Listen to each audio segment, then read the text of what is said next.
नमस्कार, स्वागत है आपका माँ हिंदी चैनल पर। चलिए इस वीडियो की शुरुआत एक सवाल से करते हैं। क्या आपको पता है कि अमरत्व कैसे पाया जा सकता है? हम मृत्यु पर विजय कैसे पा सकते हैं? क्या कोई भी व्यक्ति अमर हो सकता है? तो इसका सीधा जवाब होगा नहीं, क्योंकि मृत्यु परम सत्य है। मृत्यु से बचना आज की तारीख में तो असंभव है, भविष्य की कौन जाने। पर यदि आप चाहते हैं कि मृत्यु के बाद भी आप जीवित बचे रहें, लोगों की स्मृतियों में, उनकी यादों में, उनके मानस में और उनकी चर्चाओं में, तो इसके केवल दो ही उपाय हैं। या तो आप लिखने योग्य कुछ कर जाइए या फिर पढ़ने योग्य कुछ लिख जाइए। आज से हजारों साल पहले भारत में एक ऐसे महापुरुष हुए जिन पर हजारों किताबें लिखी जा चुकी हैं और आज भी लिखी जा रही हैं। जी हाँ, हम श्री रामचंद्र की ही चर्चा कर रहे हैं। इस वीडियो में हम अमीश की पुस्तक राम सन ऑफ इक्ष्वाकु की चर्चा करने वाले हैं। तो आखिर क्या खासियत है इस किताब की? क्यों हैं अमीश और उनकी किताबें आजकल चर्चा में? क्या अमीश की रामकथा प्रचलित रामकथा से अलग है? क्यों इस पुस्तक को पढ़ना चाहिए और किसे इस पुस्तक को नहीं पढ़ना चाहिए? ऐसे ही प्रश्नों पर हम इस वीडियो में विचार करेंगे, तो बने रहिए हमारे साथ। यदि आप अमीश के विषय में नहीं जानते हैं तो आपको बता दें कि अमीश एक ऐसे लेखक हैं जिन्होंने एक बोरिंग बैंक की नौकरी से साहित्यिक रॉकस्टार बनने तक का सफ़र तय किया है। अमीश पौराणिक और ऐतिहासिक विषयों पर किताबें लिखते हैं और पौराणिक कथाओं को आधुनिक परिप्रेक्ष्य में प्रस्तुत करते हैं। अमीश की किताबें पढ़ने के बाद आपको पौराणिक कथाओं को, जिसे माइथोलॉजी भी कह दिया जाता है, उसको देखने का एक नया नज़रिया मिलेगा। चलिए अब सीधे किताब की बात करते हैं। इस किताब का पहला प्रकाशन सन ऑफ इक्ष्वाकु के नाम से 2015 में वेस्टलैंड पब्लिकेशन के द्वारा हुआ। इसके बाद इसके कवर को बदल दिया गया और इसका नाम राम सन ऑफ इक्ष्वाकु कर दिया गया। 2015 में ही वेस्टलैंड पब्लिकेशन ने इसका हिंदी अनुवाद राम इक्ष्वाकु के वंशज नाम से प्रकाशित किया। 2019 में इसके हिंदी संस्करण का दूसरा प्रकाशन एका पब्लिकेशन के द्वारा किया गया। इसका हिंदी अनुवाद उर्मिला गुप्त ने किया है। इसके मूल्य की बात करें तो इसका प्रिंटेड मूल्य 399 रुपये है, और यदि आप इस सीरीज की तीनों किताबों को एक साथ लेना चाहते हैं तो आपको लगभग 50% तक की छूट मिल जाएगी। अमीश की किताबें श्रृंखला अर्थात सीरीज में आती हैं। इनकी शिव रचना त्रयी बहुत ही ज़्यादा लोकप्रिय हुई, जिसमें मेलुहा का मृत्युंजय, नागाओं का रहस्य और वायुपुत्रों की शपथ 3 किताबें शामिल थीं। रामचंद्र श्रृंखला की अब तक 3 किताबें आ चुकी हैं। इनमें राम, सीता और रावण के जीवन पर गहरी दृष्टि डाली गई है। रामचंद्र श्रृंखला की पहली किताब राम इक्ष्वाकु के वंशज की कहानी श्री रामचंद्र के जन्म से शुरू होती है और सीता हरण तक जाती है। इस पुस्तक के पहले अध्याय में सीता हरण का वर्णन है और पूरी कहानी फ्लैशबैक में चलती है।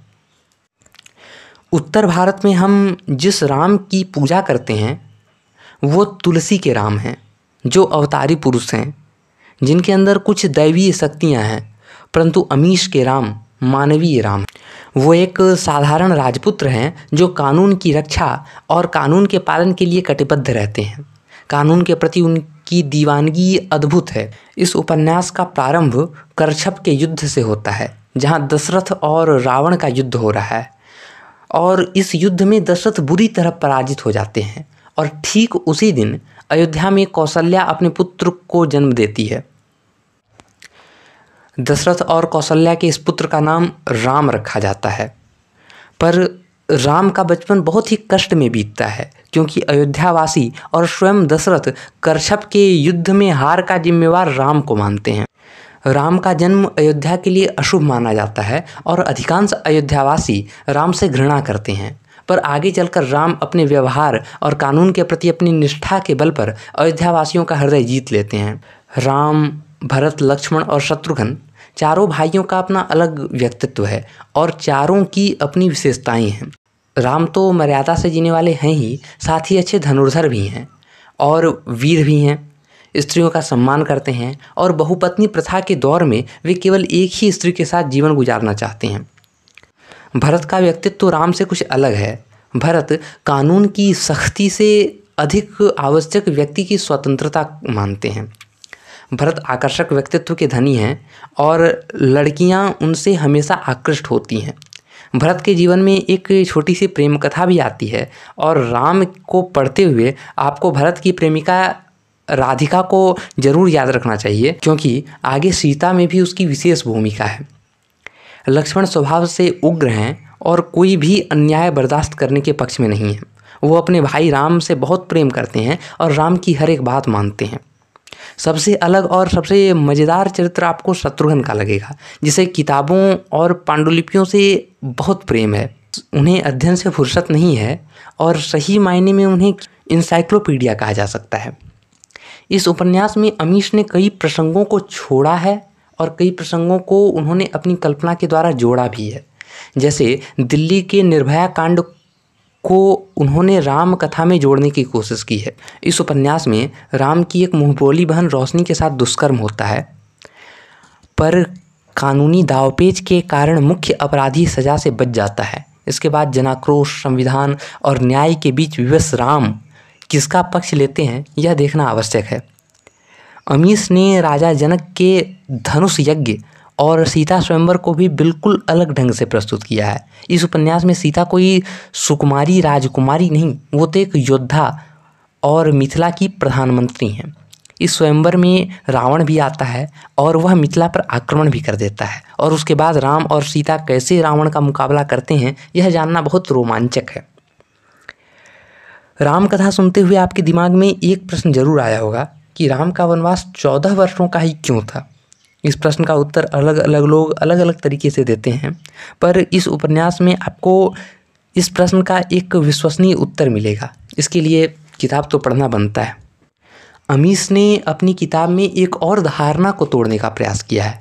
अधिकांश लोग राम को विष्णु का अवतार मानते हैं, परंतु इस उपन्यास के अनुसार विष्णु एक उपाधि है जो हर युग में एक श्रेष्ठ व्यक्ति को दी जाती है।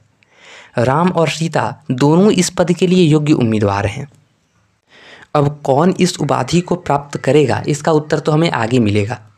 अमीश की सबसे बड़ी विशेषता है कि उनका लेखन रोमांच से भरा होता है और वो लिखने के पहले बहुत गहराई में जाकर रिसर्च भी करते हैं, जिसके कारण हर दृश्य आपको वास्तविक और विश्वसनीय लगता है।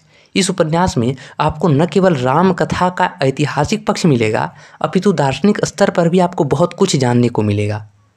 अब एक प्रश्न उठता है कि ये किताब आपको पढ़नी चाहिए या नहीं। तो यदि आप राम कथा की नई व्याख्या को स्वीकार कर सकते हैं और आप किसी पूर्वाग्रह से ग्रसित नहीं हैं, तो ये किताब आपके लिए है। यदि आपने राम कथा पहले नहीं सुनी या पढ़ी है, तो मेरी सलाह मानिए, पहले आप राम की कथा संक्षिप्त में ही सही जान लीजिए, उसके बाद इस किताब को उठाइए।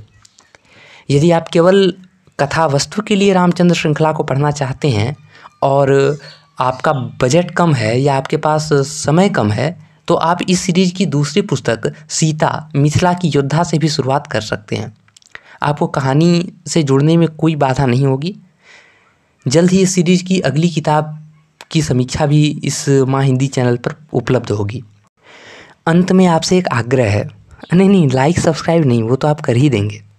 आग्रह बस यही है कि किताबों के अंग्रेजी संस्करण पढ़ने के बजाय हिंदी संस्करण ही पढ़ें, ताकि प्रकाशकों और लेखकों तक ये संदेश पहुँचे कि भारत में यदि विकास करना है तो हिंदी का दामन पकड़ना ही पड़ेगा। मिलते हैं अगले वीडियो में, तब तक के लिए जय सिया राम।